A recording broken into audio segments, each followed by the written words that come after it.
ਸੀਗਾ, I think it must have provoked us all to mediate on what he said, right? I don't think what he said today is per se amenable to a summary in a few lines, because it would be totally, an unjust situation if I would attempt to summarize it in 3 or 4 lines. So I'll need to excuse myself to do that today. But he was answering questions at the end, and I think the answers that he provided in a way did summarize the core of what he said in the lecture today. As we move forward now to the second part of our session, in the second part of our session, we want to present Nath Pargas organization's vision, context, as well as we want to give you an idea about what are we doing in Sri Amritsar, India, and what are we intending to do here in the United States.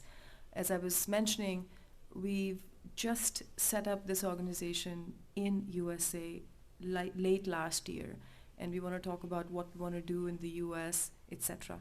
So the first part of this talk will be done by Amandeep Singh. He's going to give us information about the vision and the backdrop and context of Nath Pargas.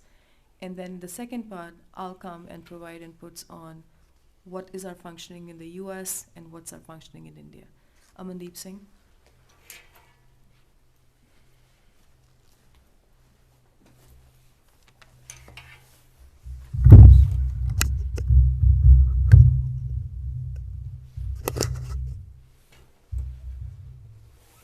Waheguru ji ਕਾ ਖਾਲਸਾ, ਵਾਹਿਗੁਰੂ ਜੀ ਕੀ ਫਤਿਹ। ਸੋ professor ਸਾਹਿਬ ਦੇ lecture ਤੋਂ ਬਾਅਦ ਕਾਫੀ ਆਪਣੇ ਅਕਲ ਨੂੰ ਮੁੜ ਕੇ ਹਰਕਤ 'ਚ ਲਿਆਉਣਾ ਥੋੜ੍ਹਾ ਔਖਾ ਲੱਗ ਰਿਹਾ, ਕਿਉਂਕਿ ਉਹ ਕਾਫੀ ਇੱਕ ਪੌਜ਼ ਦੀ ਸਟੇਟ ਦੇ ਵਿੱਚ ਅਸੀਂ ਚਲੇ ਗਏ ਸੀ। ਬਟ ਐਨੀਵੇ, ਇਹ ਜਿਹੜਾ ਹੁਣ ਅਸੀਂ ਇਸ ਤੋਂ ਬਾਅਦ ਜਿਹੜੀ ਹੁਣ ਗੱਲ ਕਰਨ ਜਾ ਰਹੇ ਹਾਂ, ਮੈਂ trying to ease it down ਥੋੜ੍ਹਾ, ਆਪਣੇ ਇੱਥੇ ਦੀਆਂ ਰੈਲੇਵੈਂਸਿਸ ਕੀ ਬਣਦੀਆਂ ਆ, ਸਾਡੇ ਕੋਲ ਕੀ ਵਾਟ ਨੈਕਸਟ ਇਜ਼ ਦਾ ਕੁਐਸਚਨ, ਜਿਹਦੇ ਕਰਕੇ ਅਸੀਂ ਇਹ ਸੈਸ਼ਨ ਥੋੜ੍ਹਾ ਜਿਹਾ ਦੇਖਣ ਦੀ ਕੋਸ਼ਿਸ਼ ਕਰ ਰਹੇ ਹਾਂ।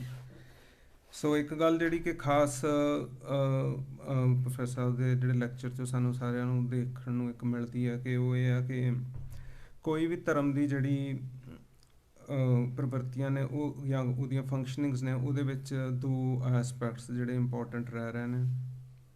ਇੱਕ ਹੈਗਾ ਨਾਮ ਸਿਮਰਨ ਦਾ ਐਸਪੈਕਟ ਜਾਂ ਰਿਲੀਜੀਅਸ ਜਾਂ ਮੈਡੀਟੇਸ਼ਨ ਦਾ ਐਸਪੈਕਟ ਜਿਹੜਾ ਕਿ ਚੱਲਦਾ, ਅਤੇ ਦੂਸਰਾ ਹੈਗਾ ਆ ਕਿ ਉਹਦੇ ਬਾਰੇ ਗਿਆਨ ਸਿਰਜਣਾ, ਕਿਸੇ ਵੀ ਰਿਲੀਜੀਅਸ ਟ੍ਰੈਡੀਸ਼ਨ ਦੇ ਬਾਰੇ ਉਹਦਾ ਕੀ ਗਿਆਨ ਆ ਜਿਹੜਾ ਉਹ ਬਣਾਇਆ ਜਾ ਸਕੇ।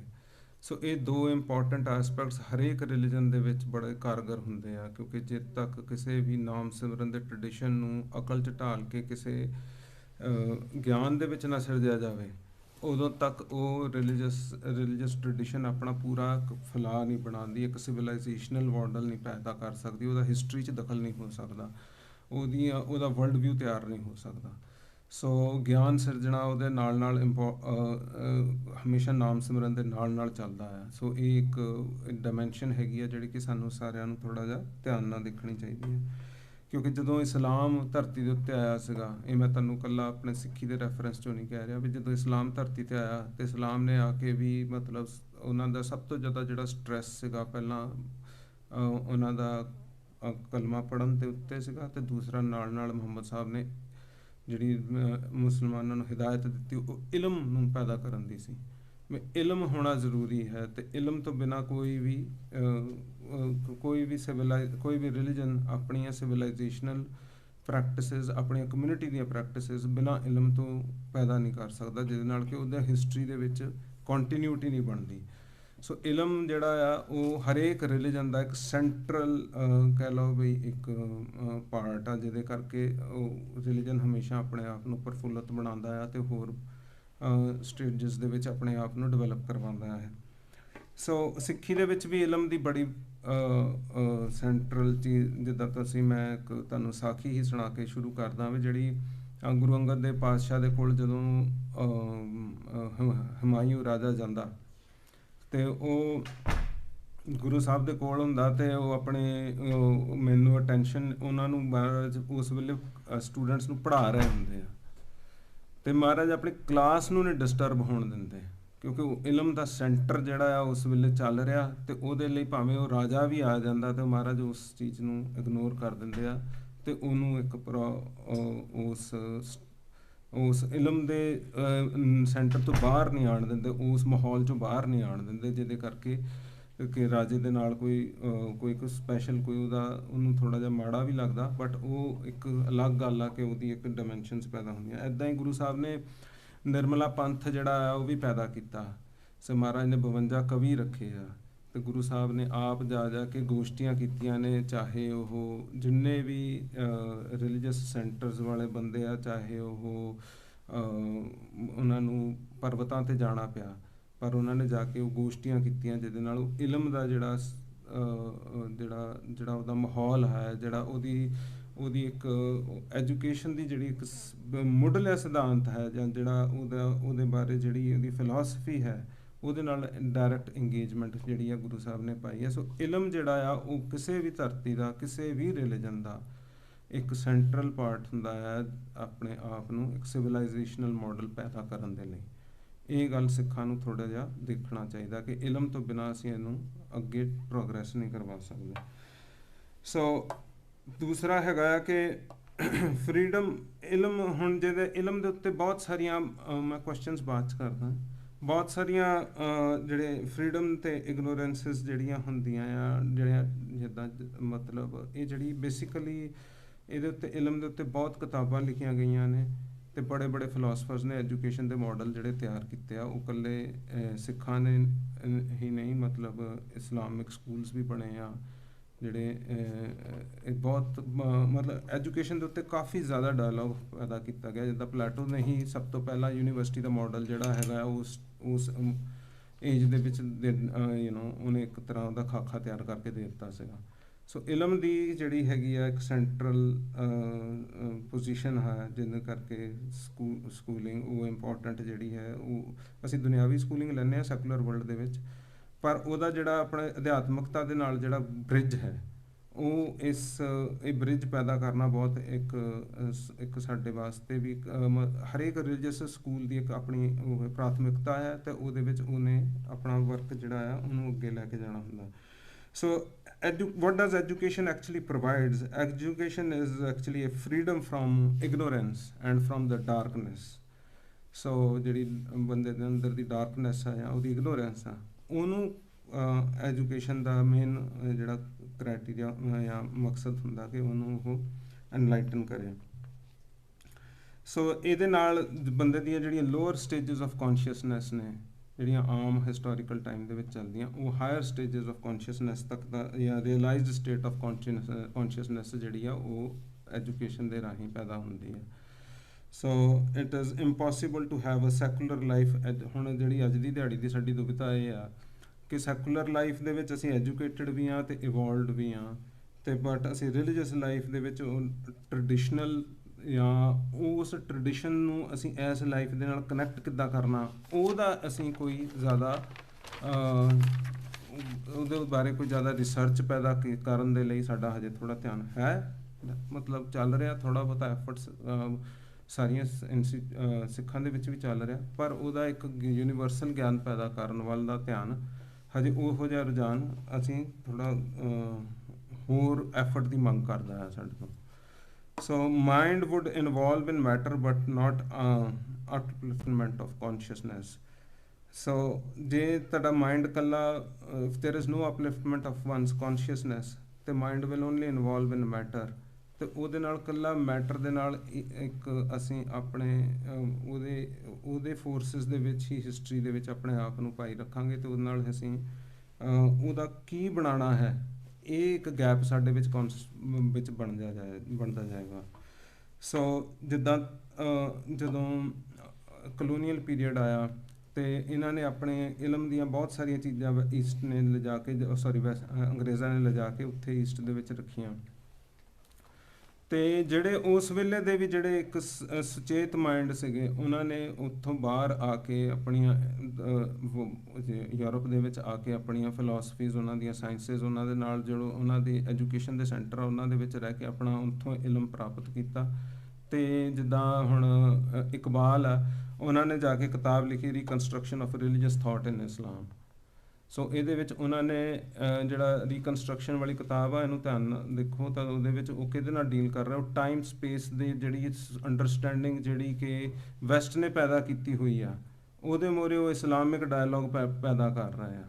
ਸੋ ਸਿੱਖਾਂ ਨੇ ਹਜੇ ਤੱਕ ਉਹੋ ਜਿਹਾ ਡਾਇਲੋਗ ਹਜੇ ਤੱਕ ਨਹੀਂ ਪੈਦਾ ਕੀਤਾ ਹੋਇਆ ਜਿਹਦੇ ਵਿੱਚ ਕਿ ਟਾਈਮ ਸਪੇਸ ਦੀਆਂ ਡਾਇਮੈਂਸ਼ਨਸ ਦੇ ਵਿੱਚ ਅਸੀਂ ਇਸਲਾਮਿਕ ਜਾਂ ਆਪਣੀ ਸਿੱਖ ਡਾਇਮੈਂਸ਼ਨ ਕੀ ਬਣ ਸਕਦੀ ਹੈ, ਉਹਦੇ ਬਾਰੇ ਅਸੀਂ ਕੀ ਸੋਚ ਸਕਦੇ ਹਾਂ, ਜਾਂ ਅਸੀਂ ਕੋਈ ਵੱਡੇ ਲੌਜਿਕ ਦੇ ਕੀ ਬਣਾਈਏ। ਇਹਦੇ ਬਾਰੇ ਸਰਦਾਰ ਕਪੂਰ ਸਿੰਘ ਦੀਆਂ ਰਾਈਟਿੰਗਸ ਵਿੱਚ ਥੋੜ੍ਹੇ ਇਸ਼ਾਰੇ ਜਿਹੇ ਮਿਲਦੇ ਆ, ਬਟ ਇੱਕ ਮਤਲਬ ਇੱਕ ਕੰਪਲੀਟ ਥੀਸਿਸ ਦੀ ਤਰ੍ਹਾਂ ਜੇ ਕੋਈ ਇਨਵੋਲਵ ਹੈ, ਉਹ ਹਜੇ ਸਾਡੇ 'ਚ ਥੋੜ੍ਹਾ ਜਿਹਾ ਇੱਕ ਮਿਸਿੰਗ ਪਾਰਟ ਹੈ।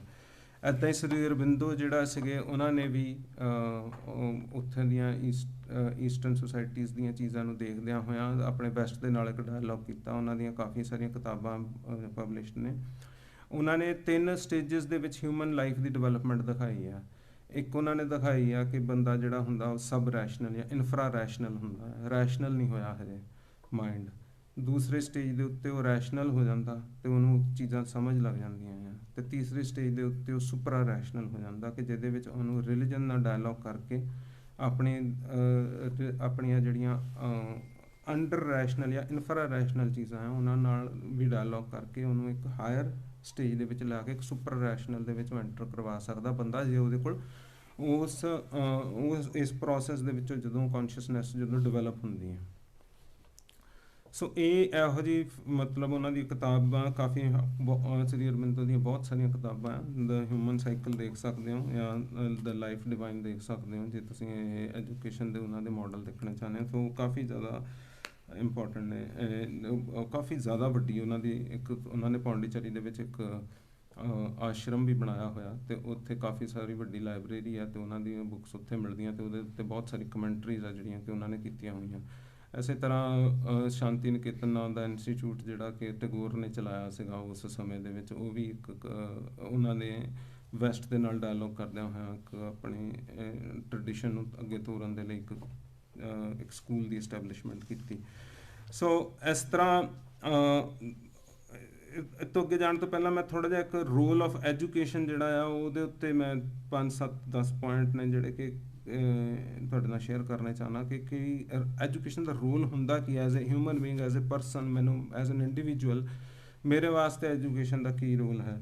So inner relation between individual life and collective life ਜਿਹੜੀ ਹੈ ਇਹ ਪਹਿਲਾਂ ਇੰਪੋਰਟੈਂਟ ਚੀਜ਼ ਹੈ ਵੀ ਜਿਹੜੀ ਮਤਲਬ ਰਿਲੀਜੀਅਸ ਐਜੂਕੇਸ਼ਨ ਦੀ ਮੈਂ ਗੱਲ ਕਰ ਰਿਹਾ ਵੀ ਸਾਡਾ ਪੰਥ ਦੀ ਸਿਰਜਣਾ ਵੀ ਜੇ ਕਰਨੀ ਜਿਹੜੀ ਕਲੈਕਟਿਵ ਲਾਈਫ ਹੈ ਉਹਦੇ ਵਿੱਚ ਇੰਡੀਵਿਜੂਅਲ ਦੀ ਲਾਈਫ ਇਹਦਾ ਇੱਕ ਪ੍ਰੋਪਰ ਬੈਲੈਂਸ ਜਿਹੜਾ ਹੈ ਇੱਕ ਜਾਗਰਤ ਕੌਨਸ਼ੀਅਸਨੈਸ ਦੇ ਆਧਾਰ ਦੇ ਉੱਤੇ ਹੋਣਾ ਚਾਹੀਦਾ ਹੈ ਵੀ ਉਹਦੀਆਂ ਜਾਗਰਤ ਉਹਦੀ ਥਾਟ ਦੀਆਂ ਉਹਦੀਆਂ ਸਾਈਕੀ ਦੀਆਂ ਪੈਟਰਨਸ ਨੂੰ ਕ੍ਰਾਸ ਕਰਕੇ ਉਹਨੇ ਕੁਛ ਵੱਡਾ ਜਿਹੜਾ ਉਹਦੇ ਵਿੱਚ ਗਿਆਨਾਤਮਕ ਕੰਸਟਰਕਸ਼ਨਸ ਕੀਤੀਆਂ ਹੋਈਆਂ ਉਹਦੇ ਵਿੱਚ ਜਿਹੜਾ ਪੰਥ ਜਿਹੜਾ ਉਹ ਅੱਗੇ ਵੱਧ ਰਿਹਾ। ਸੋ ਇੰਡੀਵਿਜੂਅਲ ਲਾਈਫ ਅਤੇ ਕਲੈਕਟਿਵ ਲਾਈਫ ਦੇ ਵਿੱਚ ਐਜੂਕੇਸ਼ਨ ਇੱਕ ਸੈਂਟਰਲ ਰੋਲ ਪਲੇ ਕਰਦੀ ਹੈ ਕਿ ਉਹਨਾਂ ਨੂੰ ਇੱਕ ਇਕੱਠੇ ਪਲੇਟਫਾਰਮ 'ਤੇ। ਸੋ ਇਟ ਹੈਲਪਸ ਟੂ ਰੀਕਨਸਾਈਲ ਦਾ ਇਰਕਨਸਾਈਲੇਬਲਸ। ਜਿੱਦਾਂ ਸਾਡੀਆਂ ਸਿਚੁਏਸ਼ਨਸ ਹੁੰਦੀਆਂ ਨੇ ਉਹ ਕੰਸਾਈਲ ਨਹੀਂ ਹੋ ਸਕਦੀਆਂ। ਬਹੁਤ ਵਾਰੀ ਸਿਚੁਏਸ਼ਨਸ ਇਸ ਤਰ੍ਹਾਂ ਦੀਆਂ ਹੁੰਦੀਆਂ ਨੇ ਜਿਹਦੇ ਵਿੱਚ ਈਗੋਜ਼ ਦੇ ਪ੍ਰੈਸ਼ਰਸ, ਆਪਣੇ ਓਪਰੇਸ਼ਨ, ਸਾਡੀਆਂ ਆਪਣੇ ਓਪੀਨੀਅਨਸ ਦੇ ਪ੍ਰੈਸ਼ਰ, ਸਾਨੂੰ ਜੋ ਸੋਸ਼ਲ ਮੀਡੀਆ ਤੋਂ ਮਿਲਿਆ ਉਹਦੇ ਪ੍ਰੈਸ਼ਰ, ਸਾਡੀਆਂ ਜੋ ਆਪਣਾ ਬਣਿਆ ਹੋਇਆ ਜਿਹੜਾ ਇਹਨਾਂ ਦਾ ਹੀ ਕਾਫੀ ਜ਼ਿਆਦਾ ਕੰਪਲੈਕਸਿਟੀ ਜਾਂ ਪਰਪਲੈਕਸਿਟੀ ਜਿਹੜੀ ਆ ਉਹ ਪੈਦਾ ਹੋ ਜਾਂਦੀ ਆ। ਸੋ ਇਹਦੇ ਨਾਲ ਅਸੀਂ ਉਹ ਅਨਕਨਸਾਈਲੇਬਲ ਨੂੰ ਰੀਕਨਸਾਈਲ ਐਜੂਕੇਸ਼ਨ ਸਾਨੂੰ ਹੈਲਪ ਕਰਦੀ ਹੈ ਕਿ ਅਸੀਂ ਉਹਦੇ ਨਾਲ ਇੱਕ ਕੰਸਾਈਲ ਕਰ ਸਕਦੇ ਹਾਂ ਇੱਕ ਜਿਹੜੇ ਸਾਡੇ ਰੈਗੂਲਰ ਵਰਤਾਰੇ ਨੇ ਉਹਨਾਂ ਨੂੰ। So it exceeds oneself in consciousness. So ਮੇਰੇ ਤੋਂ ਬਾਅਦ ਵੀ ਮੇਰੀਆਂ ਆਪਣੀਆਂ ਲਿਮਿਟੇਸ਼ਨਸ ਤੋਂ ਅੱਗੇ ਵੀ ਮੇਰੀ ਕੌਨਸ਼ੀਅਸਨੈਸ ਟਰੈਵਲ ਕਰ ਸਕਦੀ ਹੈ। ਸੋ ਇਸ ਗੱਲ ਦੀ ਸੰਭਾਵਨਾ ਐਜੂਕੇਸ਼ਨ ਪੈਦਾ ਕਰ ਦਿੰਦੀ ਹੈ।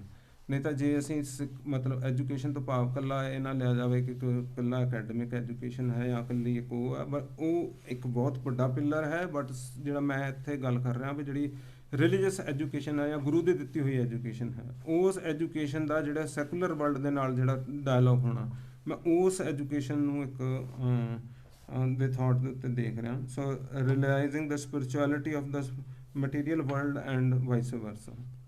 ਸੋ ਮਟੀਰੀਅਲ ਵਰਲਡ ਦੀ ਕੀ ਸਪਿਰਿਚੁਅਲਿਟੀ ਹੈ, ਇਹਨੂੰ ਰਿਅਲਾਈਜ਼ ਕਰਨ ਦੇ ਵਿੱਚ ਸਾਨੂੰ ਐਜੂਕੇਸ਼ਨ ਸਾਡੀ ਜਿਹੜੀ ਗੁਰਮਤ ਜਿਹਨੂੰ ਅਸੀਂ ਕਹਿ ਦਿੰਦੇ ਹਾਂ ਉਹ ਹੈਲਪ ਕਰਦੀ ਆ।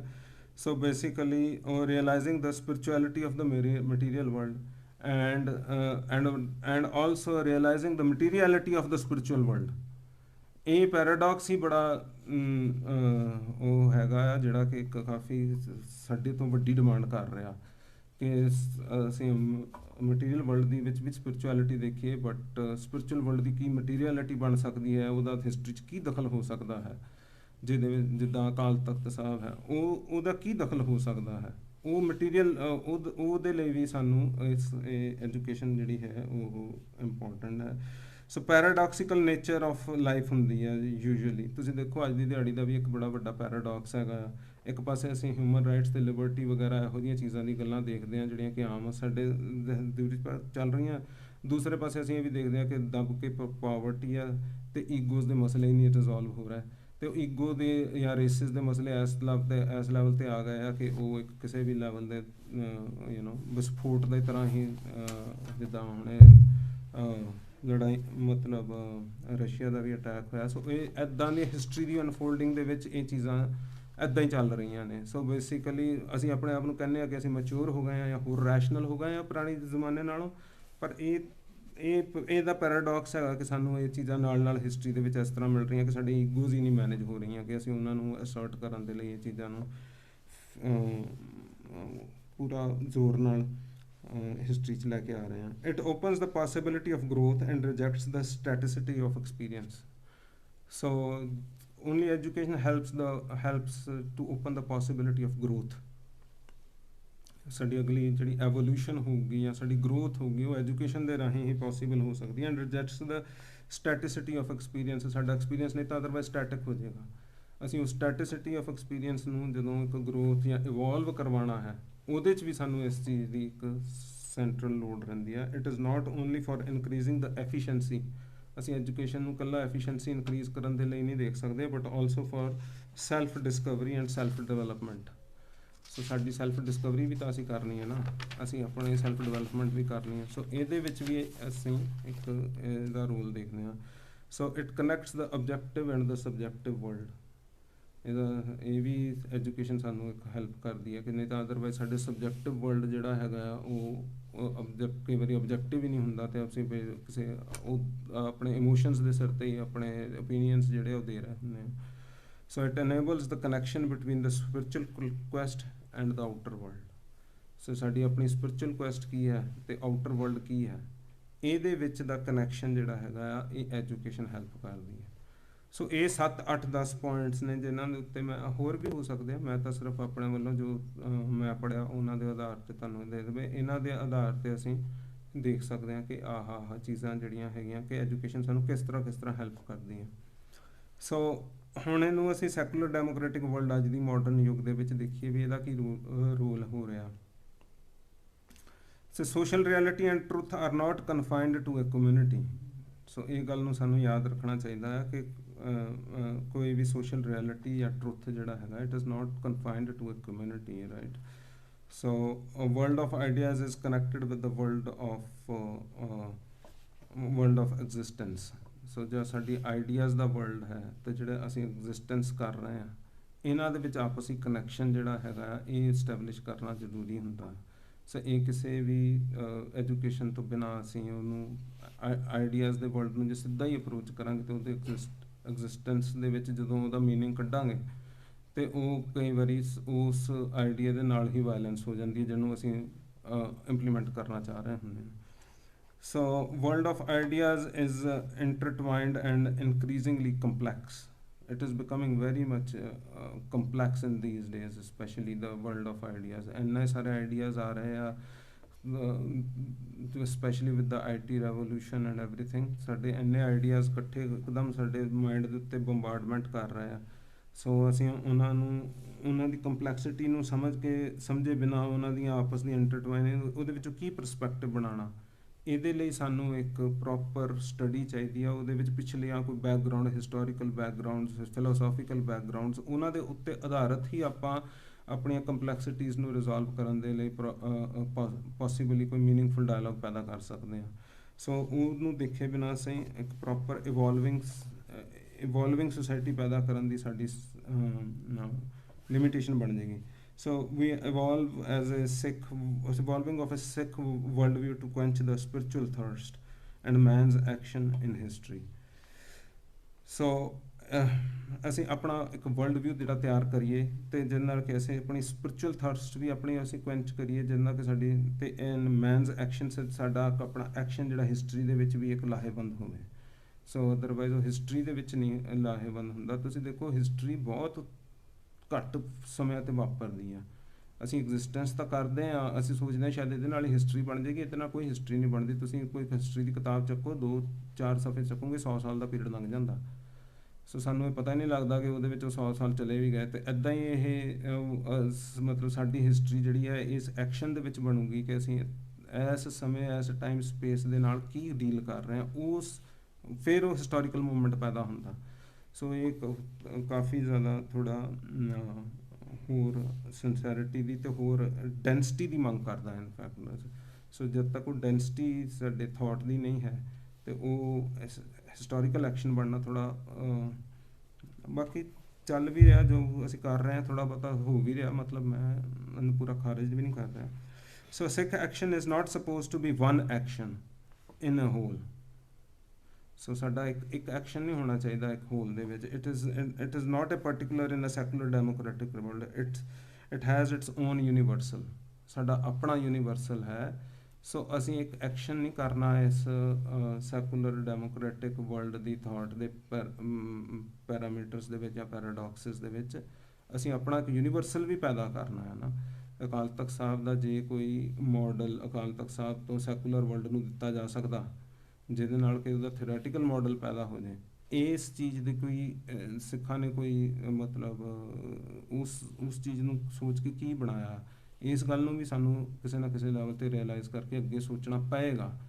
ਕਿਉਂਕਿ ਨਹੀਂ ਤਾਂ ਅਦਰਵਾਈਜ਼ ਸਾਡੀਆਂ ਨੈਕਸਟ ਜਨਰੇਸ਼ਨਸ ਜਿਹੜੀਆਂ ਹੈਗੀਆਂ ਨੇ, ਉਹਨਾਂ ਨੇ ਇਸੇ ਕੁਐਸਚਨ ਦੇ ਉੱਤੇ ਸਾਨੂੰ ਵਾਪਸ ਕੁਐਸਚਨ ਕਰਨਾ ਆ ਕਿ ਤੁਸੀਂ ਆਪਣੀਆਂ ਐਕਸ਼ਨਸ ਦੇ ਵਿੱਚ ਉਹ ਕਿਹੜੇ ਮਾਡਲ ਜਿਹੜੇ ਆ ਉਹ ਤਿਆਰ ਕੀਤੇ। ਸੋ ਅਲਟੀਮੇਟਲੀ ਚਾਹੇ ਉਹ ਨੈਸ਼ਨਲਿਜ਼ਮ ਦਾ ਡਾਇਲੋਗ ਹੋ ਗਿਆ ਜਾਂ ਰੇਸਿਜ਼ਮ ਦਾ ਡਾਇਲੋਗ ਹੋ ਗਿਆ। ਅੱਜ ਕੱਲ੍ਹ ਰੇਸਿਜ਼ਮ ਦੇ ਉੱਤੇ ਸਾਰੀ ਦੁਨੀਆ ਦੇ ਵਿੱਚ ਵੇਵ ਚੱਲ ਰਹੀ ਆ। ਸਿੱਖਾਂ ਦਾ ਕੀ ਡਾਇਲੋਗ ਹੈ ਰੇਸਿਜ਼ਮ ਦੇ ਨਾਲ, ਜਾਂ ਕੋਈ ਕਿਤਾਬ ਜਿਹੜੀ ਸਿੱਖਾਂ ਨੇ ਲਿਖੀ ਹੋਵੇ ਜਿਹੜੀ ਕਿ ਇਸ ਇਹੋ ਜਿਹੀਆਂ ਜਿਹੜਾ ਰਾਈਟ ਵਿੰਗ ਦਾ ਰਾਈਜ਼ ਹੋ ਰਿਹਾ, ਸਾਰੇ ਪਾਸੇ ਟੈਂਪਰੇਚਰਸ ਲੋਕਾਂ ਦੇ ਉਵੇਂ ਹੀ ਨਜਾਇਜ਼ ਹੀ ਵਧੇ ਪਏ ਆ। ਉਹਦੇ ਵਿੱਚ ਸਿੱਖ ਸੇਵਾ ਦਾ ਕੀ ਕਨਸੈਪਟ ਹੈ ਜਾਂ ਕੀ ਲੈਂਗੁਏਜ ਹੈ ਜਿਹੜੀ ਕਿ ਸਿੱਖ ਲੈ ਕੇ ਜਾ ਸਕਦਾ ਆ, ਜਿਹਦੇ ਉਹ ਟੈਂਪਰੇਚਰਸ ਥੋੜ੍ਹੇ ਲੋ ਡਾਊਨ ਹੋਣ। ਉਹ ਅਸੀਂ ਨਹੀਂ ਸੋਚ ਰਹੇ ਅਤੇ ਅਸੀਂ ਆਪਣੀਆਂ ਇਹੋ ਜਿਹੀਆਂ ਸਥਿਤੀਆਂ ਦੇ ਵਿੱਚ ਅਸੀਂ ਕੀ ਆਪਣਾ ਸੋਸ਼ੋਲੋਜੀਕਲ ਅਤੇ ਆਪਣਾ ਫਿਲੋਸੋਫੀਕਲ ਬੇਸ ਬਣਾਈਏ। ਇਹਦਾ ਇੱਕ ਸਾਡੇ 'ਚ ਡਿਮਾਂਡ ਜਿਹੜੀ ਹੈਗੀ ਆ ਉਹ ਰਹਿਣੀ ਚਾਹੀਦੀ ਹੈ ਜਾਂ ਬਣਨੀ ਚਾਹੀਦੀ ਹੈ basically. If we do not make our own models, someone else is going to make it for us. ਸੋ ਅਸੀਂ ਆਪਣੀ ਜੇ ਹਿਸਟਰੀ ਨਹੀਂ ਬਣਾਈ ਜਾਂ ਹਿਸਟੋਰੀਸਿਟੀ ਨਹੀਂ ਬਣਾਈ ਜਾਂ ਕੋਈ ਚੀਜ਼ ਨਹੀਂ ਬਣਾਈ ਤਾਂ ਕਿਸੇ ਹੋਰ ਨੇ ਸਾਡੇ ਲਈ ਬਣਾ ਕੇ ਦੇ ਦੇਣੀ ਹੈ। ਸੋ ਤੁਸੀਂ ਦੇਖ ਲਓ ਵੀ ਜਿੰਨੇ ਹੁਣ ਅਸੀਂ ਥੋੜ੍ਹਾ ਜਿਹਾ ਮਤਲਬ ਮੈਨੂੰ ਕਈ ਵਾਰੀ ਕਹਿੰਦੇ ਹੋਇਆ ਉਹ ਅਜੀਬ ਵੀ ਲੱਗਦਾ ਹੈ ਵੀ ਜਦੋਂ ਕਈ ਵਾਰੀ ਮੈਂ ਕਈ ਵੈਸਟ ਦੇ ਰਾਈਟਰਸ ਦੀ ਕਿਤਾਬਾਂ ਸਿੱਖਾਂ ਬਾਰੇ ਪੜ੍ਹਦਾ ਤਾਂ ਇੱਦਾਂ ਕਈ ਵਾਰੀ ਹੁੰਦਾ ਕਿ ਰਾਤ ਨੂੰ ਨੀਂਦ ਹੀ ਨਹੀਂ ਆਉਂਦੀ ਵੀ ਇਹ ਕਿੱਦਾਂ ਲਿਖ ਦਿੱਤਾ। ਔਰ ਮਤਲਬ ਇੱਦਾਂ ਦੀਆਂ ਬਹੁਤ ਸਾਰੀਆਂ ਕਈ ਔਰ ਇਹ ਇਕੱਲੇ ਵੈਸਟ ਦੇ ਰਾਈਟਰਸ ਹੀ ਨਹੀਂ, ਪੰਜਾਬ ਦੇ ਰਾਈਟਰ ਵੀ ਕਈ ਇੱਦਾਂ ਦੇ ਕੰਮ ਕਰਦੇ ਆ। ਸੋ ਬੇਸਿਕਲੀ ਉਹ ਸਿੱਖ ਵੇਸ਼ਭੂਸ਼ਾ 'ਚ ਵੀ ਕਰਦੇ ਆ।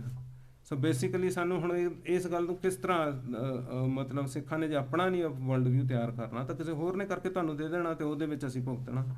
ਸੋ ਇਸ ਕਰਕੇ ਜਿਹੜੀ ਇਹ ਮੈਨੂੰ ਮਤਲਬ ਮੈਂ ਕਈ ਕੋਟਸ ਵੀ ਦੇ ਸਕਦਾ ਤੁਹਾਨੂੰ ਜਿਹੜੀਆਂ ਤੁਹਾਨੂੰ ਬਹੁਤ ਉਤੇਜਿਤ ਕਰ ਸਕਦੀਆਂ ਚੀਜ਼ਾਂ ਦੀ, ਪਰ ਉਹ ਮੈਂ ਕਿਉਂਕਿ ਉਹ ਇਸ ਕਰਕੇ ਮਤਲਬ ਅਸੀਂ ਥੋੜ੍ਹਾ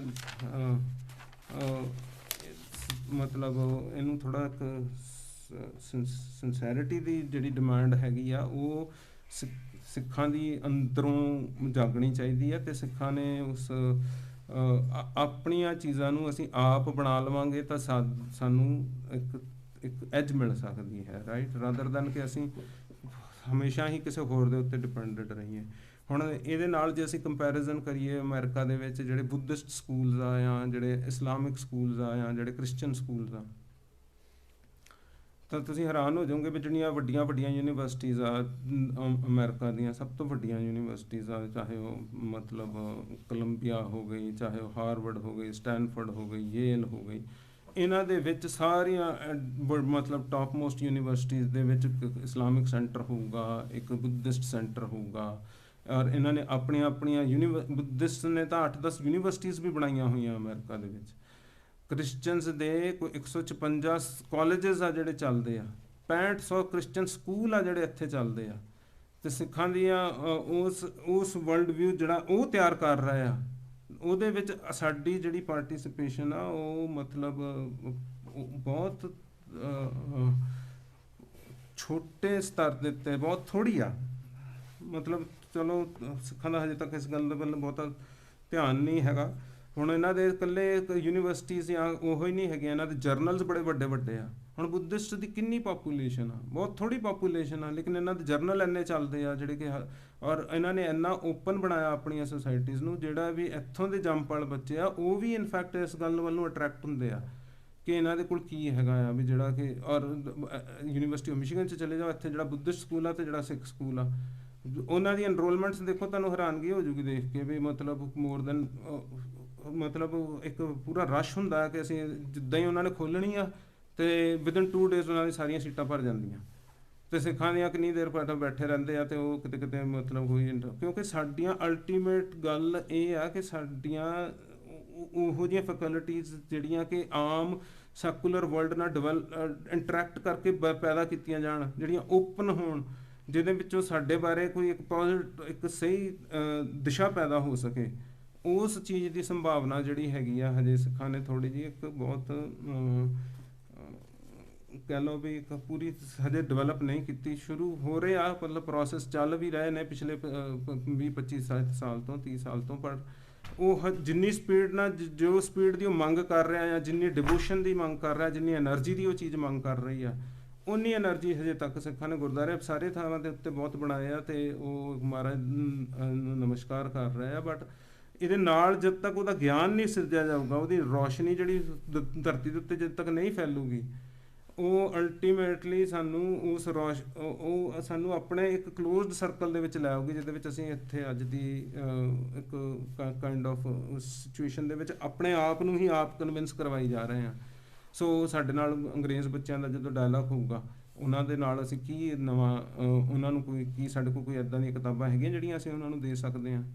ਅਸੀਂ ਆਇਡੈਂਟੀਫਾਈ ਨਹੀਂ ਕੀਤੀਆਂ ਹੋਣੀਆਂ ਵੀ ਕਿਹੜੀਆਂ ਕਿਹੜੀਆਂ ਅਸੀਂ ਉਹਨਾਂ ਨੂੰ ਦੇ ਸਕਦੇ ਵੀ ਸਾਡੇ ਬਾਰੇ ਇੱਥੋਂ ਦੇਖ ਕੇ ਕੁਝ ਬਣਾਇਆ ਜਾ ਸਕੇ।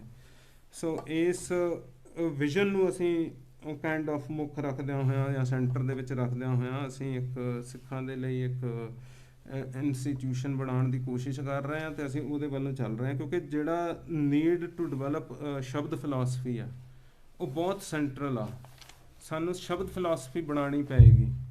ਜਿੱਦਾਂ ਬੁੱਧਿਸਟ ਸਕੂਲਸ ਨੇ ਆਪਣਾ ਸ਼ੂਨਿਆ ਦੇ ਉੱਤੇ, ਸ਼ੂਨਿਆ ਫਿਲਾਸਫੀ ਦੇ ਉੱਤੇ ਆਪਣਾ ਕੰਮ ਕੀਤਾ ਹੈ, ਅਸੀਂ ਆਪਣੀ ਸ਼ਬਦ ਫਿਲਾਸਫੀ ਦੇ ਉੱਤੇ ਕੰਮ ਕਰੀਏ। ਸੋ ਸਿੱਖਾਂ ਦੀ ਸ਼ਬਦ ਫਿਲਾਸਫੀ ਦੇ ਉੱਤੇ ਹਜੇ ਤੱਕ ਸਿੱਖਾਂ ਦੀ ਕੋਈ ਫਿਲਾਸਫੀ ਅਤੇ ਕਿਤਾਬ ਨਹੀਂ ਹੈਗੀ।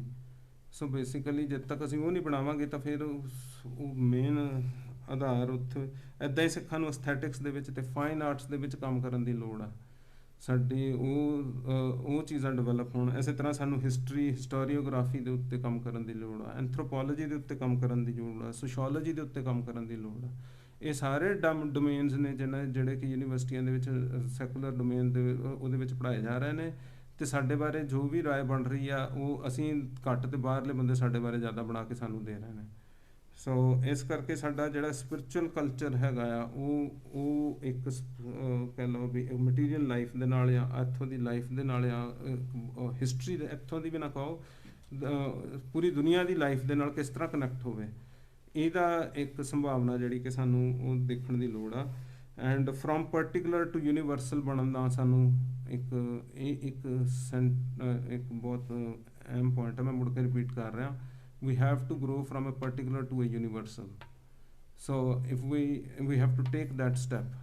ਸੋ ਜਦ ਤੱਕ ਅਸੀਂ ਇਕੱਲਾ ਪਰਟੀਕੂਲਰ ਹੀ ਬਣੇ ਰਵਾਂਗੇ ਤਾਂ ਸਾਡਾ ਯੂਨੀਵਰਸਲ ਕੋਈ ਹੋਰ ਡਿਸਾਈਡ ਕਰਕੇ ਸਾਨੂੰ ਦਏਗਾ ਤਾਂ ਅਸੀਂ ਉਹਦੇ ਵਿੱਚ ਹੀ ਇੱਕ ਆਪਣੇ ਉਹ ਕਰਾਂਗੇ। So for that we need to promote our research and researchers invest right. America ਇੱਕ ਇਹੋ ਜਿਹੀ ਥਾਂ ਆ ਜਿਹੜੀ ਕਿ ਜਰਮਨੀ ਦੇ ਫਰਾਂਸ ਦੇ ਜਿਹੜੇ ਫਲਸਫੇ ਨੂੰ ਵਰਤ ਕੇ ਅਤੇ ਉਹਨੇ ਉਹਦੀ ਪ੍ਰੈਗਮੈਟਿਕਸ ਪੈਦਾ ਕੀਤੀ ਆ ਅਤੇ ਉਹਨੇ ਪੂਰੀ ਦੁਨੀਆ ਦੇ ਵਿੱਚ ਉਸ ਸਭ ਤੋਂ ਵੱਡੀ ਜਿਹੜੀ ਪੋਸੀਬਿਲਿਟੀ ਹੈ ਸਿੱਖਾਂ ਦੇ ਲਈ ਉਹ ਅਮਰੀਕਾ ਦੇ ਵਿੱਚ ਪ੍ਰੈਗਮੈਟਿਕ ਤੌਰ ਦੇ ਉੱਤੇ ਇੱਥੋਂ ਬਣਦੀ ਹੈ ਵਰਲਡ ਵਿਊ ਪੈਦਾ ਕਰਨ ਦੇ ਲਈ।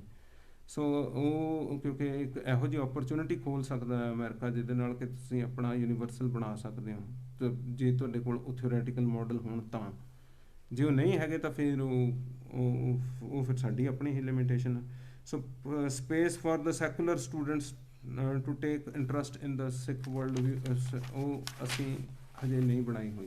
ਸੋ ਅਸੀਂ ਇਹਦੇ ਵੱਲ ਨੂੰ ਵੀ ਪ੍ਰਯਾਸ ਕਰ ਰਹੇ ਹਾਂ ਕਿ ਅਸੀਂ ਇੱਕ space. So America so evolution of Sikh spirit with change in history. So ਇਸ ਹੁਣ ਮੈਂ ਥੋੜ੍ਹਾ ਜਿਹਾ ਇਹਨੂੰ ਹੁਣ ਆਪਣੀ ਰਵਾਇਤੀ ਚੀਜ਼ਾਂ ਨਾਲ ਵੀ ਥੋੜ੍ਹਾ ਜਿਹਾ ਜੋੜ ਕੇ ਤੇ ਤੁਹਾਨੂੰ ਬਸ ਕੰਕਲੂਡ ਹੀ ਕਰ ਰਿਹਾ 2 ਮਿੰਟ ਦੇ ਵਿੱਚ। ਸੋ ਜੇ ਸਿੱਖ ਸਪਿਰਿਟ ਜਿੱਦਾਂ ਜਿੱਦਾਂ ਇਤਿਹਾਸ ਬਦਲਦਾ ਆ ਤਿਉਂ ਇਤਿਹਾਸ ਦੇ ਬਦਲ ਦੇ ਨਾਲ ਸਿੱਖ ਸਪਿਰਿਟ ਕਿਸ ਤਰ੍ਹਾਂ ਇਵੋਲਵ ਹੋ ਰਹੀ ਆ।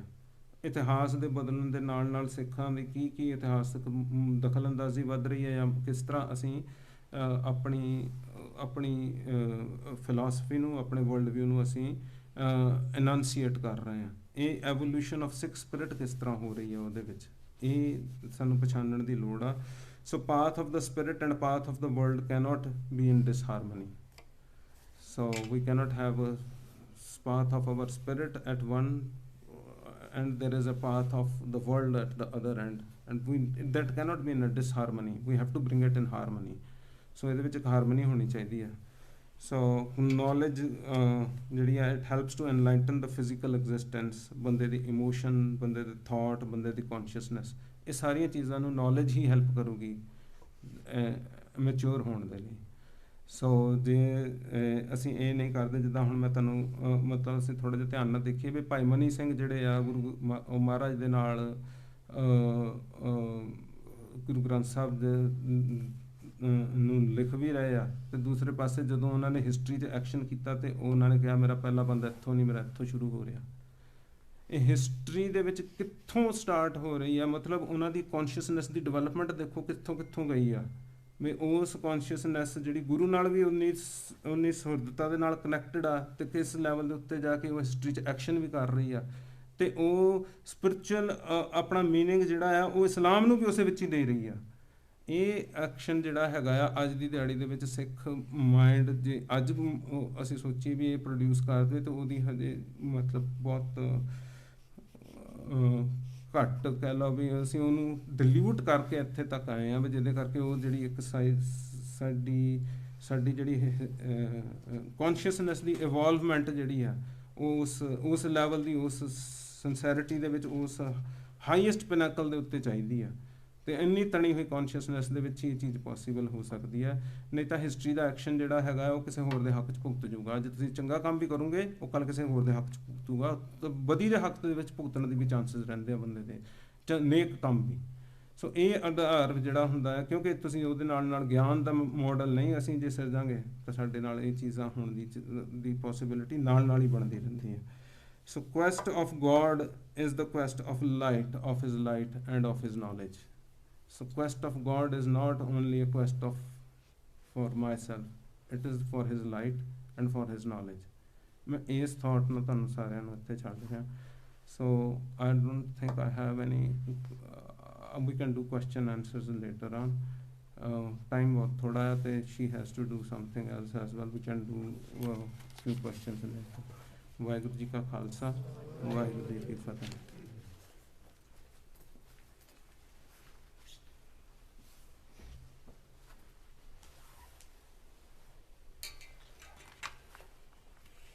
ਸਾਧ ਸੰਗਤ ਜੀ, ਵਾਹਿਗੁਰੂ ਜੀ ਕਾ ਖਾਲਸਾ, ਵਾਹਿਗੁਰੂ ਜੀ ਕੀ ਫਤਿਹ। ਅਮਨਦੀਪ ਨੇ ਸਾਨੂੰ ਸਿੱਖ ਐਜੂਕੇਸ਼ਨ ਦੀ ਵਿਜ਼ਨ ਬਾਰੇ ਜੋ ਥਾਟਸ ਦਿੱਤੇ, ਜੋ ਇਨਸਾਈਟਸ ਦਿੱਤੀਆਂ, ਨਾਥ ਪ੍ਰਕਾਸ਼ ਸੰਸਥਾ ਉਸ ਵਿਜ਼ਨ ਨੂੰ ਕਿੱਦਾਂ ਲਿਵ ਕਰ ਰਹੀ ਹੈ ਸ੍ਰੀ ਅੰਮ੍ਰਿਤਸਰ ਵਿੱਚ ਤੇ ਕਰਨਾ ਚਾਹੁੰਦੀ ਹੈ, ਸਾਡੇ ਕੀ ਪ੍ਰੋਜੈਕਟਸ ਚੱਲ ਰਹੇ ਨੇ, ਤੇ ਯੂਨਾਈਟਿਡ ਸਟੇਟਸ ਦੇ ਵਿੱਚ ਅਸੀਂ ਹੁਣ ਰੀਸੈਂਟਲੀ ਆਪਣੇ ਆਪ ਨੂੰ ਜੋ ਇਸਟੈਬਲਿਸ਼ ਕੀਤਾ ਹੈ, ਸਾਡੇ ਆਉਣ ਵਾਲੇ ਟਾਈਮ ਦੇ ਵਿੱਚ ਕੀ ਐਸਪੀਰੇਸ਼ਨਸ ਨੇ, ਮੈਂ ਉਹਨਾਂ ਬਾਰੇ ਤੁਹਾਨੂੰ ਸੰਖੇਪ ਦੇ ਵਿੱਚ ਇਨਫੋਰਮੇਸ਼ਨ ਦੇਣਾ ਚਾਹੁੰਦੀ ਹਾਂ। ਸੋ ਨਾਥ ਪ੍ਰਕਾਸ਼ ਸੰਸਥਾ ਜੋ ਹੈ ਸਾਡੇ ਨਾਲ ਤਕਰੀਬਨ 250 ਸਟੂਡੈਂਟਸ ਜੋ ਨੇ ਉਹ ਜੁੜੇ ਹੋਏ ਨੇ ਸ੍ਰੀ ਅੰਮ੍ਰਿਤਸਰ ਦੇ ਵਿੱਚ। ਸਾਡੀ ਸੰਸਥਾ ਨੂੰ ਨੀਅਰ ਅਬਾਊਟ 2 ਡੈਕੇਡਸ ਹੋ ਗਏ ਨੇ ਇਸਟੈਬਲਿਸ਼ ਹੋਇਆਂ ਸ੍ਰੀ ਅੰਮ੍ਰਿਤਸਰ ਦੇ ਵਿੱਚ, ਤੇ 30 ਸਟੂਡੈਂਟਸ ਨੇ PhDs ਆਪਣੀਆਂ ਕੰਪਲੀਟ ਕੀਤੀਆਂ ਨੇ, ਤੇ ਉਹ ਹਾਲਾਂਕਿ ਇਨਰੋਲਡ ਜੋ ਨੇ ਉਹ ਮੇਨ ਸਟ੍ਰੀਮ ਯੂਨੀਵਰਸਿਟੀਜ਼ ਨਾਲ ਇਨਰੋਲਡ ਨੇ, ਬਟ ਉਹ ਰਿਸਰਚ ਦੀਆਂ ਇਨਸਾਈਟਸ ਲੈਣ ਤੇ ਮੋਡਲਸ ਲੈਣ ਤੇ ਥਾਟਸ ਲੈਣ ਨਾਥ ਪ੍ਰਕਾਸ਼ ਸੰਸਥਾ ਦੇ ਵਿੱਚ ਨਾਲ ਜੁੜੇ ਹੋਏ ਨੇ। ਤੇ ਇਸ ਤੋਂ ਇਲਾਵਾ ਸਾਡੇ 25 ਸਟੂਡੈਂਟਸ ਨੂੰ ਜੋ ਨੇ ਉਹਨਾਂ ਦੀਆਂ PhDs ਇਨ ਪ੍ਰੋਗਰੈਸ ਨੇ। So apart from having only students in our organization, we are actually a community-based organization wherein anyone who wants to explore, Sabha tradition and is interested in furthering his or her journey towards Sabha tradition is welcome 24 hours in Nath Pargas at any point in time. ਸਾਡੇ ਨਾਲ teachers ਜੁੜੇ ਨੇ, homemakers ਜੁੜੀਆਂ ਨੇ, doctors ਜੁੜੇ ਨੇ, you name it. Anyone can actually come. In fact, kuch works ਜੋ ਨੇ ਉਹ students ਨੇ ਨਹੀਂ produce ਕੀਤੇ, community members ਨੇ produce ਕੀਤੇ ਨੇ। ਸਾਡੀ ਜਿਹੜੀ ਇੱਕ common goal ਹੈ ਜਾਂ common ਸਾਡਾ thread ਹੈ ਉਹ ਸਬਰ tradition ਨੂੰ understand ਕਰਨਾ ਹੈ, ਤੇ ਇਸ ਦੇ ਲਈ ਅਸੀਂ 4 pillars identify ਕਰਦੇ ਹਾਂ। tradition ਨੂੰ contextualize ਕਰਨ ਲਈ, tradition ਦੀਆਂ philosophical angles ਨੂੰ ਸਮਝਣ ਦੇ ਲਈ 4 pillars ਨੇ: historiography, aesthetics, philosophy and spirituality। ਸਾਡੀ ਜਿਹੜੀਆਂ ਅੰਡਰਟੇਕਿੰਗਸ ਨੇ ਉਹ ਇਹਨਾਂ 4 ਪਿਲਰਸ ਦੇ ਦੁਆਲੇ ਹੀ ਕੰਮ ਕਰਦੀਆਂ, ਕਿਉਂਕਿ ਇਹਨਾਂ ਦੇ ਕੰਟੈਕਸਟ ਦੇ ਅਰਾਊਂਡ ਦੀ ਸਮਝ ਦੇ ਨਾਲ ਸ਼ਬਦ ਟ੍ਰੈਡੀਸ਼ਨ ਨੂੰ ਅੰਡਰਸਟੈਂਡ ਕਰਨਾ ਸਾਡੀ ਇਹ ਫਿਲਾਸਫੀ ਹੈ ਕਿ ਇਹਨਾਂ ਪਿਲਰਸ ਦੇ ਉੱਤੇ ਜੇ ਤੁਹਾਡੇ ਵਰਕਸ ਨੇ, ਜੇ ਤੁਹਾਡੀ ਸਮਝ ਹੈ, ਤੁਸੀਂ ਸ਼ਬਦ ਟ੍ਰੈਡੀਸ਼ਨ ਨੂੰ ਸਮਝ ਸਕਦੇ ਹੋ।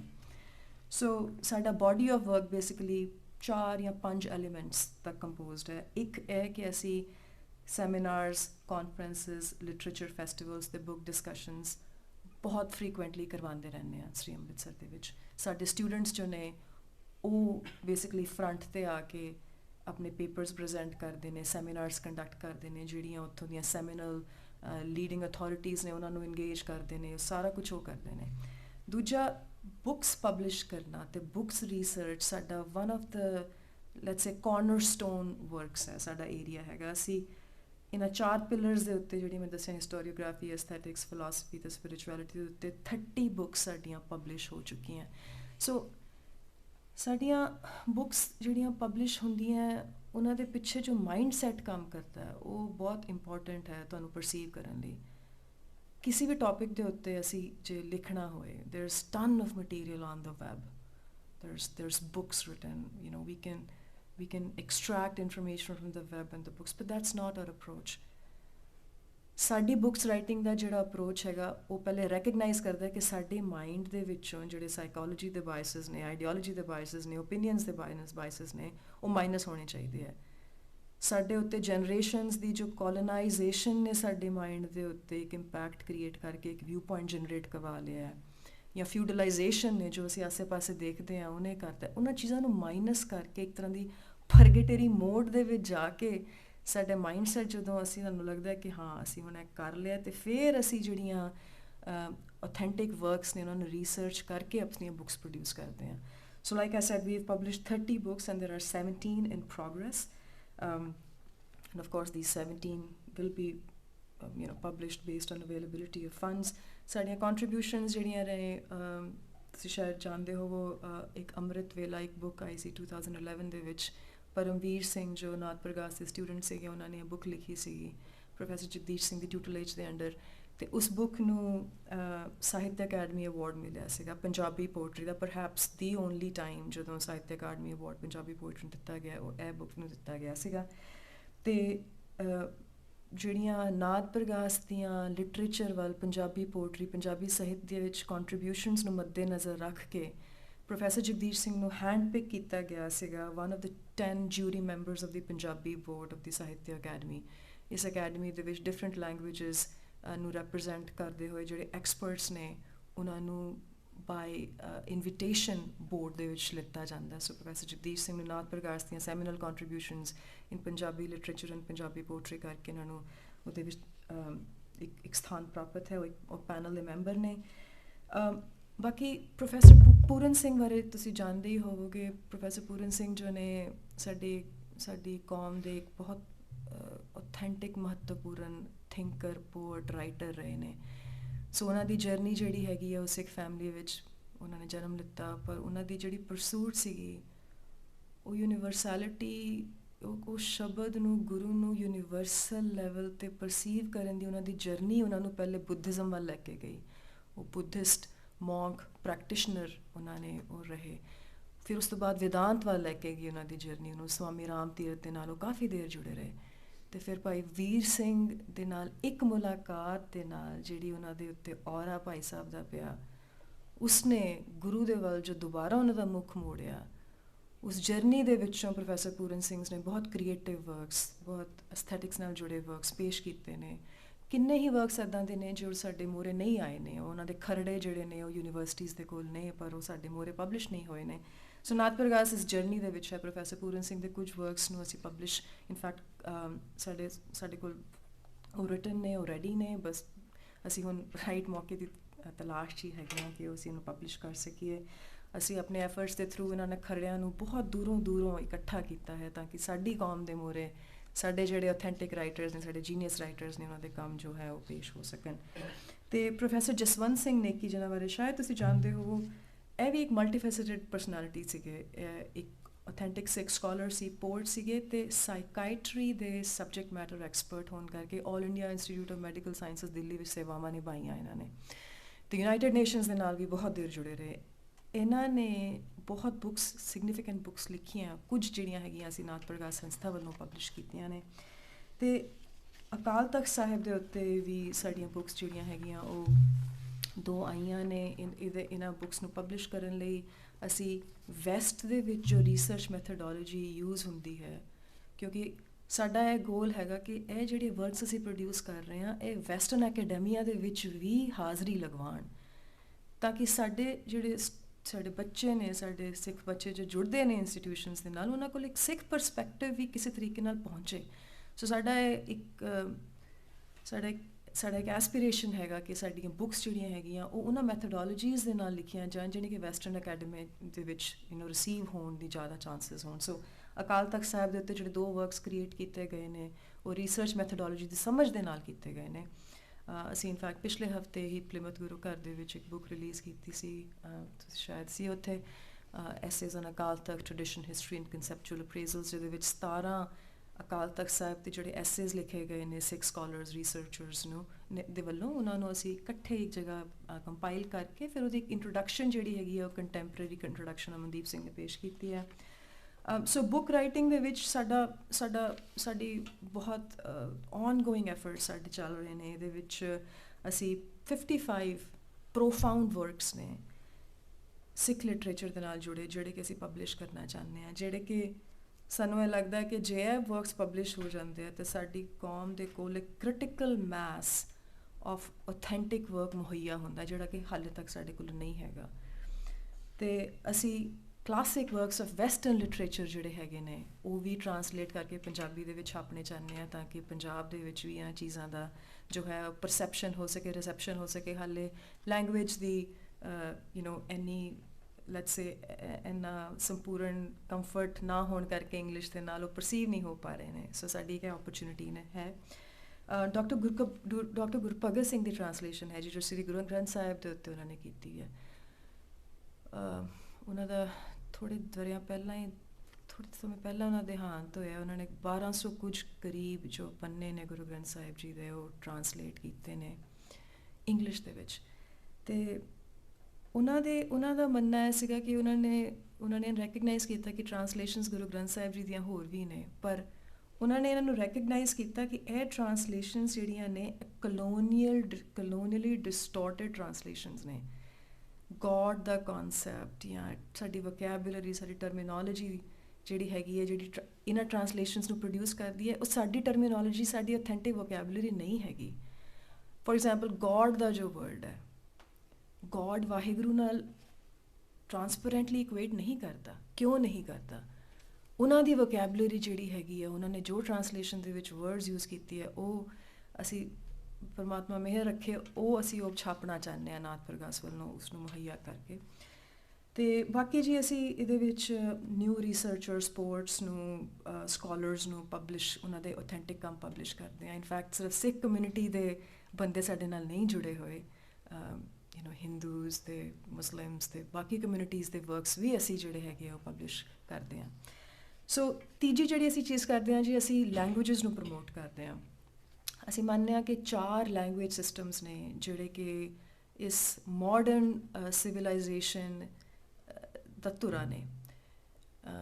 ਗ੍ਰੀਕ, ਪਰਸ਼ੀਅਨ, ਅਰਬਿਕ, ਉਰਦੂ, ਇਹਨੂੰ ਇੱਕ ਮੰਨ ਲਓ, ਅਤੇ ਸੰਸਕ੍ਰਿਤ ਅਤੇ ਲੈਟਿਨ।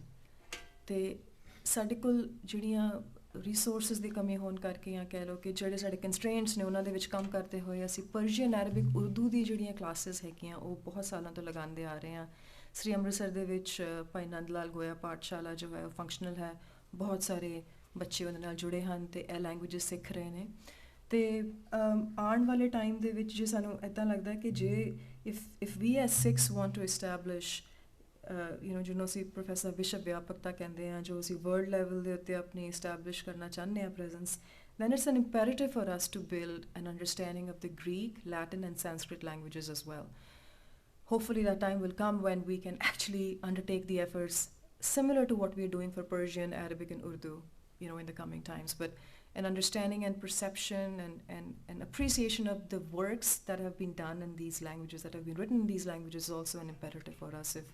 ਜੇ ਅਸੀਂ ਆਪਣੇ ਆਪ ਨੂੰ ਵਿਸ਼ਵ ਵਿਆਪਕ ਇੱਕ ਸਾਨੂੰ ਲੱਗਦਾ ਕਿ ਸਾਡੀ ਸਬਰ ਟ੍ਰੈਡੀਸ਼ਨ ਦੀ ਵਿਸ਼ਵ ਵਿਆਪਕਤਾ ਬਣਨੀ ਚਾਹੀਦੀ ਹੈ, ਕਿਉਂਕਿ ਕਿਸੇ ਵੀ ਟ੍ਰੈਡੀਸ਼ਨ ਦੀ ਵਿਸ਼ਵ ਵਿਆਪਕਤਾ ਇਕੱਲੇ ਉਹਦੇ ਇੰਟਰਨਲ ਮਸਲੇ ਜਾਂ ਉਹਦੇ ਇੰਟਰਨਲ ਕਲਚਰਲ ਟ੍ਰੈਡੀਸ਼ਨਸ ਐਟਸੈਟਰਾ ਦੇ ਬੇਸ 'ਤੇ ਨਹੀਂ ਬਣੇਗੀ, ਕਿਉਂਕਿ ਉਹ ਫਿਰ ਸਿਰਫ ਇੱਕ ਪਰਟੀਕੂਲਰ ਹੀ ਬਣ ਕੇ ਰਹਿ ਜਾਵਾਂਗੇ। ਸਾਡੇ ਕਲਚਰ ਦੇ ਟ੍ਰੈਡੀਸ਼ਨਸ ਦਾ, ਸਾਡੇ ਬਾਕੀ ਜਿਹੜੇ ਇੱਥੇ ਟ੍ਰੈਡੀਸ਼ਨਸ ਨੇ, ਉਹਨਾਂ ਨਾਲ ਕੀ ਡਾਇਲੋਗ ਬਣਦਾ ਹੈ, ਅਸੀਂ ਉਹਨਾਂ ਨਾਲ ਕਿੱਦਾਂ ਇੰਟਰਪਲੇ ਕਰਦੇ ਹਾਂ, ਰਾਈਟ। ਇਹਨਾਂ ਚੀਜ਼ਾਂ ਦੇ ਲਈ ਸਾਨੂੰ ਉਹਨਾਂ ਦੇ ਸਿਸਟਮਸ ਨੂੰ, ਉਹਨਾਂ ਦੇ ਵਰਕਸ ਨੂੰ ਸਮਝਣਾ ਪਏਗਾ, ਅਤੇ ਲੈਂਗੁਏਜ ਜਿਹੜੀ ਹੈਗੀ ਹੈ ਉਹ ਗੇਟਵੇ ਹੈ ਉਹਨਾਂ ਦੇ ਵਰਡਸ ਨੂੰ ਸਮਝਣ ਲਈ, ਰਾਈਟ।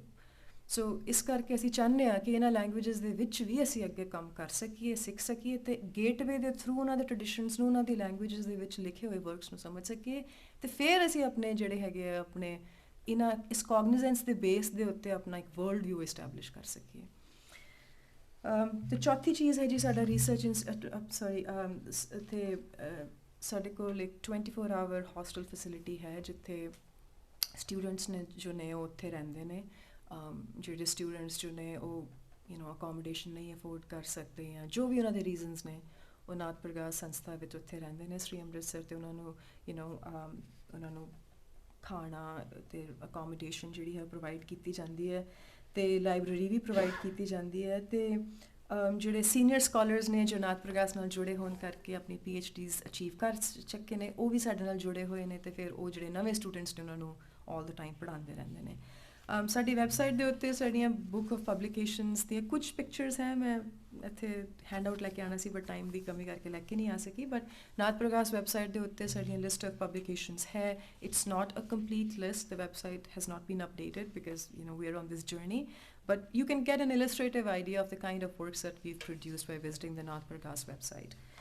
So ਇਹ ਅਸੀਂ ਜੀ ਕਰ ਰਹੇ ਹਾਂ, ਜੋ ਮੈਂ ਤੁਹਾਨੂੰ ਹੁਣ ਸੰਦਰਭ ਦਿੱਤਾ, ਇਹ ਨਾਥ ਪ੍ਰਗਾਸ ਸ੍ਰੀ ਅੰਮ੍ਰਿਤਸਰ ਦਾ ਕੰਟੈਕਸਟ ਹੈ ਕਿ ਅਸੀਂ ਉੱਥੇ ਕੀ ਕਰ ਰਹੇ ਹਾਂ। ਇਹ ਚਾਰ ਦਿਸ਼ਾਵਾਂ ਵਿੱਚ ਬੇਸਿਕਲੀ ਸਾਡਾ ਕੰਮ ਚੱਲ ਰਿਹਾ। ਅਤੇ ਹੁਣ ਇੱਕ ਸਟੋਰੀ ਹੈ ਜੀ ਨਾਥ ਪ੍ਰਗਾਸ USA ਦੀ, ਕਿ ਨਾਥ ਪ੍ਰਗਾਸ USA ਕਿੱਦਾਂ ਜੈਨੇਸਿਸ 'ਚ ਆਈ। ਸੋ ਨਾਥ ਪ੍ਰਗਾਸ USA ਦਾ ਜਿਹੜਾ ਫਿਜ਼ੀਕਲ ਮੈਨੀਫੈਸਟੇਸ਼ਨ ਹੈਗਾ ਉਹ ਪਿਛਲੇ ਸਾਲ ਹੋਇਆ, towards the end of the last year. But ਜਿਹੜੀਆਂ ਅਸੀਂ ਕਹਿੰਦੇ ਹਾਂ ਕਿ ਜਦੋਂ ਕੋਈ ਸੀਡ ਹੈ ਨਾ, ਕੋਈ ਫੁੱਟਦਾ ਧਰਤੀ ਦੇ ਉੱਤੋਂ, ਅਤੇ ਉਹ ਇੱਕਦਮ ਨਹੀਂ ਫੁੱਟਦਾ, ਉਹਨੂੰ ਬਹੁਤ ਦੇਰ ਕਲਾਈਮੈਟਿਕ ਕੰਡੀਸ਼ਨਸ, ਮੋਇਸਚਰ ਹੈ ਨਾ, ਵੈਦਰ ਦੀ ਸਪੋਰਟ ਐਟਸੈਟਰਾ ਰਹਿੰਦੀ ਹੈ। ਸੋ ਸਾਡੀ ਇਹ ਜਰਨੀ ਜਿਹੜੀ ਸੀਗੀ ਇਹ 10 ਸਾਲ ਪਹਿਲਾਂ ਸ਼ੁਰੂ ਹੋਈ ਸੀ। ਇਨਫੈਕਟ ਜਦੋਂ ਅਸੀਂ ਇੱਥੇ ਮਾਈਗਰੇਟ ਕੀਤੇ ਹਾਂ ਉਦੋਂ ਸ਼ੁਰੂ ਹੋਈ ਸੀਗੀ। ਅਤੇ ਬੇਸਿਕਲੀ ਸਾਨੂੰ ਸਭ ਤੋਂ ਪਹਿਲਾਂ ਇਹ ਗੱਲ ਦੀ ਸਮਝ ਆਈ ਸੀ ਕਿ ਜੇ ਅਸੀਂ ਵੈਸਟ ਦੇ ਨਾਲ ਡਾਇਲੋਗ ਕਰਨਾ ਹੈ ਤਾਂ ਅਸੀਂ ਉਹਨਾਂ ਨੋਰਮਸ ਨਾਲ ਨਹੀਂ ਕਰ ਸਕਦੇ ਜਿਹੜੇ ਨੋਰਮਸ ਅਸੀਂ ਬੇਸਿਕਲੀ ਇੰਡੀਆ ਦੇ ਵਿੱਚ ਯੂਜ਼ ਕਰਦੇ ਹਾਂ, ਕਿਉਂਕਿ ਵੈਸਟ ਦੇ ਵਿੱਚ ਕੋਈ ਵੀ ਚੀਜ਼ ਪਬਲਿਸ਼ ਕਰਨ ਦੇ ਲਈ ਇੱਕ ਮੈਥਡੋਲੋਜੀ ਹੈ, ਉਹਨੂੰ ਰਿਸਰਚ ਮੈਥਡੋਲੋਜੀ ਜਿਹੜੀ ਹੈਗੀ ਉਹ ਸਾਨੂੰ ਉਹਦੀ ਸਮਝ ਹੋਣੀ ਚਾਹੀਦੀ ਹੈ। ਅਤੇ ਜਦੋਂ ਅਸੀਂ ਇੱਥੇ ਆਏ ਸਾਨੂੰ ਨਹੀਂ ਪਤਾ ਸੀ ਇਹਨਾਂ ਚੀਜ਼ਾਂ ਦਾ। ਕ੍ਰਿਟੀਕਲ ਥਿਓਰੀ ਵੀ ਇੱਕ ਬਹੁਤ important knowledge, body of knowledge ਹੈ ਜਿਹਦੇ ਬਾਰੇ ਪਤਾ ਹੋਣਾ ਚਾਹੀਦਾ ਸਾਨੂੰ। ਸੋ ਜਦੋਂ ਅਸੀਂ ਇੱਥੇ ਆਏ ਅਤੇ ਅਸੀਂ ਇੱਕ ਛੋਟੇ ਜਿਹੇ ਗਰੁੱਪ ਨੇ ਰਿਸਰਚ ਮੈਥਡੋਲੋਜੀ ਬਾਰੇ ਪੜ੍ਹਨਾ ਸ਼ੁਰੂ ਕੀਤਾ, ਕ੍ਰਿਟੀਕਲ ਥਿਓਰੀ ਬਾਰੇ ਪੜ੍ਹਨਾ ਸ਼ੁਰੂ ਕੀਤਾ, ਕੀ ਸਿਗਨੀਫਿਕੈਂਟ ਵਰਕਸ ਹੋਏ ਨੇ ਇਹਨਾਂ ਏਰੀਆਜ਼ ਦੇ ਵਿੱਚ ਉਹਨਾਂ ਨੂੰ ਪੜ੍ਹਨਾ ਸ਼ੁਰੂ ਕੀਤਾ, ਕਾਨਫਰੰਸਿਸ ਅਟੈਂਡ ਕੀਤੀਆਂ ਡਿਫਰੈਂਟ ਜਗ੍ਹਾਵਾਂ 'ਤੇ। ਅਤੇ ਉਸ ਤੋਂ ਬਾਅਦ ਫਿਰ ਨਾਥ ਪ੍ਰਗਾਸ ਜਿਹੜੀ ਸ੍ਰੀ ਅੰਮ੍ਰਿਤਸਰ ਦੇ ਵਿੱਚ ਜਿਹੜੀ ਸਾਡੀ ਟੀਮ ਹੈਗੀ ਹੈ, ਅਸੀਂ ਉਹਨਾਂ ਦੇ ਨਾਲ ਇੰਟਰਚੇਂਜ ਕੀਤੀਆਂ ਇਹ ਲਰਨਿੰਗਸ, ਤਾਂ ਕਿ ਅਸੀਂ ਇਹ ਅਵੇਅਰਨੈਸ ਉਹਨਾਂ ਨੂੰ ਵੀ ਉੱਥੇ ਦੇ ਸਕੀਏ ਅਤੇ ਉਹਨਾਂ ਦੇ ਪਰਸਪੈਕਟਿਵਸ ਵੀ ਲੈ ਸਕੀਏ। ਸੋ ਸਾਡੇ ਜਿਹੜੇ ਸਟੂਡੈਂਟਸ ਨੇ ਯੂਨੀਵਰਸਿਟੀ ਆਫ ਮਿਸ਼ੀਗਨ, ਐਨ ਆਰਬਰ ਨਾਲ ਜਿਹੜੇ ਸਾਡੇ ਨਾਲ ਜੁੜੇ ਹੋਏ ਨੇ, ਪਰਡੂ ਦੇ ਵਿੱਚੋਂ ਸਾਡੇ ਨਾਲ ਜੁੜੇ ਹੋਏ ਨੇ, UC Davis, university of California Davis ਦੇ ਨਾਲ ਸਾਡੇ ਨਾਲ ਜੁੜੇ ਹੋਏ ਨੇ। ਇਹ ਸਾਡਾ ਇੱਕ ਛੋਟਾ ਜਿਹਾ ਜਿਹੜਾ ਗਰੁੱਪ ਸੀਗਾ, ਅਸੀਂ ਵੈਬੀਨਾਰਸ ਕਰਦੇ ਸੀ ਆਪਣੀ ਸ੍ਰੀ ਅੰਮ੍ਰਿਤਸਰ ਵਾਲੀ ਟੀਮ ਦੇ ਨਾਲ, ਅਤੇ ਆਪਣੇ ਆਈਡੀਆਜ਼ ਐਕਸਚੇਂਜ ਕਰਦੇ ਸੀਗੇ ਐਟਸੈਟਰਾ, ਹੈ ਨਾ, ਲੈਕਚਰਸ ਐਟਸੈਟਰਾ ਕਰਦੇ ਸੀ। ਸੋ ਅਮਨਦੀਪ ਜੋ ਸੀ ਉਹ ਡਾਕਟਰ ਮੰਡੇਰ ਦੇ ਨਾਲ ਇਹਨਾਂ ਨੇ ਕੰਟੀਨਿਊਸਲੀ ਇੰਗੇਜ ਰਹੇ। ਤੁਹਾਨੂੰ ਪਤਾ ਹੈ ਡਾਕਟਰ ਅਰਵਿੰਦਪਾਲ ਮੰਡੇਰ ਜੋ ਕਿ department of Asian languages and culture university of Michigan Ann Arbor ਦੇ ਵਿੱਚ ਪ੍ਰੋਫੈਸਰ ਨੇ। ਸੋ ਉਹਨਾਂ ਦੇ ਨਾਲ ਇਹ ਜੁੜੇ ਰਹੇ ਅਤੇ ਜਿਹੜੀਆਂ ਰਿਸਰਚ ਮੈਥਡੋਲੋਜੀਜ਼ ਦੇ ਬਾਰੇ ਨੌਲੇਜ ਡਿਸਕਸ਼ਨਸ ਵਗੈਰਾ ਕਰਕੇ ਅਸੀਂ ਫਿਰ ਉਸ ਲੈਵਲ 'ਤੇ ਪਹੁੰਚੇ ਕਿ ਸਾਡੇ ਕੋਲ ਸਾਡੇ 5 ਸਟੂਡੈਂਟਸ ਨੇ ਸ੍ਰੀ ਅੰਮ੍ਰਿਤਸਰ ਸਾਹਿਬ ਦੇ ਵਿੱਚੋਂ ਨਾਥ ਪ੍ਰਗਾਸ ਦੇ 5 ਸਟੂਡੈਂਟਸ ਸੀ। ਉਹਨਾਂ ਨੂੰ 550th ਸੈਲੀਬ੍ਰੇਸ਼ਨ ਜਦੋਂ ਐਨੀਵਰਸਰੀ ਗੁਰੂ ਨਾਨਕ ਸਾਹਿਬ ਦੀ ਹੋਈ ਹੈ ਯੂਨੀਵਰਸਿਟੀ ਆਫ ਮਿਸ਼ੀਗਨ ਦੇ ਵਿੱਚ ਸੈਮੀਨਾਰਸ ਹੋਏ ਸੀਗੇ, ਅਤੇ ਇੱਕ ਦਿਨ ਪੂਰਾ ਦਾ ਪੂਰਾ ਨਾਥ ਪ੍ਰਗਾਸ ਟੀਮ ਨੂੰ ਦਿੱਤਾ ਗਿਆ ਕਿ ਉਹ ਆਪਣੇ ਆ ਕੇ ਇੱਥੇ ਪੇਪਰ ਪੇਸ਼ ਕਰਨ ਗੁਰੂ ਸਾਹਿਬ ਬਾਰੇ। ਸੋ ਸਾਡਾ ਇਹ ਗਰਾਊਂਡ ਬ੍ਰੇਕਿੰਗ ਇੱਕ ਤਰ੍ਹਾਂ ਦਾ ਅਸੀਂ ਇਸਨੂੰ ਮੰਨਦੇ ਹਾਂ, ਐਂਟਰੀ ਮੰਨਦੇ ਹਾਂ, ਫੁੱਟ ਇਨ ਦ ਡੋਰ ਇਫ ਯੂ ਸੇ। ਸੋ ਇਹਦੇ ਨਾਲ ਸਾਡੇ 5 ਸਟੂਡੈਂਟਸ ਨੇ ਇੱਥੇ ਪੇਪਰ ਪੇਸ਼ ਕੀਤੇ, ਇੱਕ ਪੂਰਾ ਦਿਨ ਸਾਨੂੰ ਡਿਵੋਟ ਕੀਤਾ ਗਿਆ ਅਤੇ ਅਸੀਂ ਆਪਣੇ ਉੱਥੇ ਲੈਕਚਰਸ ਪੇਸ਼ ਕੀਤੇ। ਫਿਰ ਉਸ ਤੋਂ ਬਾਅਦ ਸਾਡੀ ਜਰਨੀ ਜੋ ਹੈ ਉਹ ਔਨ ਗੋਇੰਗ ਰਹੀ। ਸੈਲੈਸਟੀਅਲ ਗ੍ਰੇਸ ਇੱਕ ਬੁੱਕ ਆਈ ਜਿਹੜੀ ਕਿ ਸਿੱਖ ਐਸਥੈਟਿਕਸ ਦੇ ਉੱਤੇ ਅਮਨਦੀਪ ਨੇ ਲਿਖੀ ਹੈ।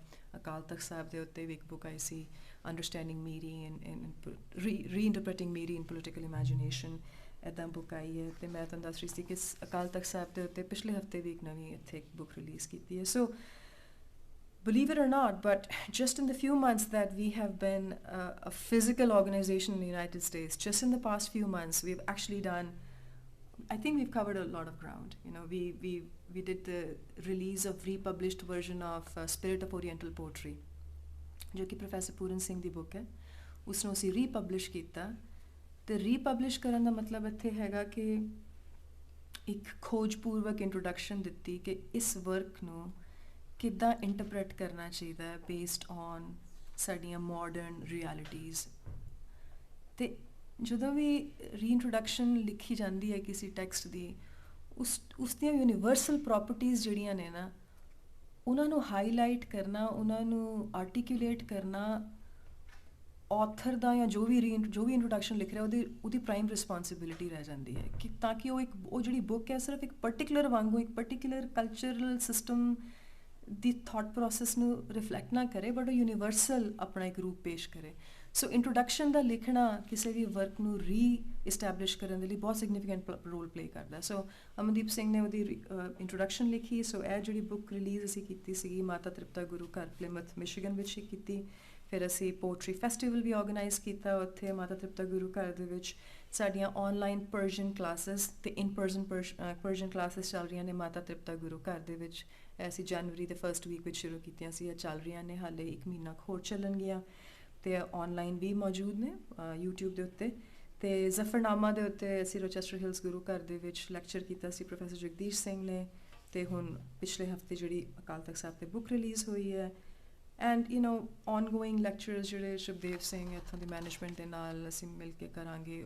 That's also part of our ongoing journey. So in the last few months we've covered this, and that's because we believe we all are on a collective journey. ਜਿਹੜੇ ਆਪਾਂ ਇਸ ਕਮਰੇ ਦੇ ਵਿੱਚ ਇਸ ਟਾਈਮ ਤੇ ਸਪੇਸ ਦੇ ਵਿੱਚ ਇਕੱਠੇ ਹੋ ਕੇ ਜਿਹੜੀ ਇਹ ਗੱਲ ਕਰ ਰਹੇ ਹਾਂ, there is a larger, I think, there's a larger scheme that's governing, you know, our discussion here.